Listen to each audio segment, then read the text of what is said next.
Yun mga kasiblings, so ang daming tao. Ang daming tao sa Tiangge. Na-tiyempo sila sa Tiangge. Ayan o. Ang daming tao sa Tiangge. Na-tiyempo sila sa Tiangge namin. Ayan, ang dami nila o. Yun o, ang daming nakaupo. Ang dami na nakaupo. Doon o. Doon banda, ang dami nakaupo. So yan mga ka-siblings, kaya maraming tao ngayon na tiyempo sa meron silang libreng check-up para sa mga malalabong mata. Yung mga gusto magpagawa ng salamin, libre lang. Hindi ko alam kung kanino project to. Ayaw nilang sabihin eh.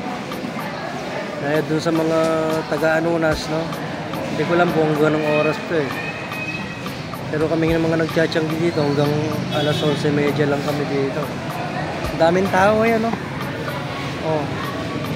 Napakarami, di ba?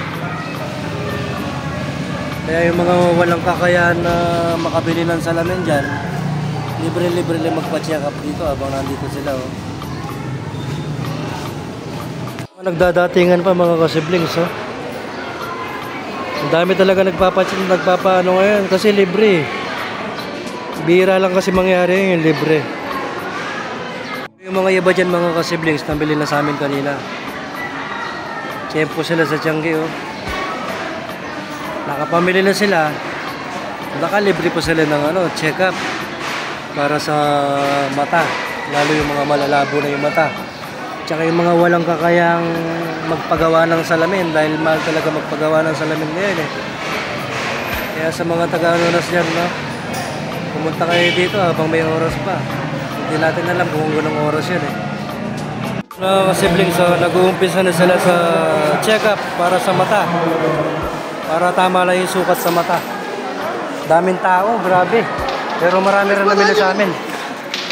Andito na rin dalawang, si Riley Girl, tsaka si Jockey. Mga siblings, ang daming tao. Oh, libre check-up para sa mata. Dala na nila yung mga salamin para sakto-sakto sa mata nila, oh. O pala siya mga siblings, isa sa tenga at saka sa mata. Yung pala siya dito lang sa Barangay Anunas. Ngayon lang yan, napatiyempo sa Tiangge, oh. Kung nakakapag-abiso sila sa amin na mayroong ganitong medical mission sila, baka hindi kami nakapagtinda ngayon. Wala, hindi kami naabisuhan, eh. Pero okay na yung mga siblings. Importante nakapagtinda tayo, di ba? At least nakabenta pa rin tayo, no? Ang dami nila, o yan, no? Nag-uumpisa na sila. Yun na lang muna mga ka-siblings. Follow and subscribe para lagi kayong updated sa mga bidyong ginagawa ko na simple lamang. Salamat sa panonood.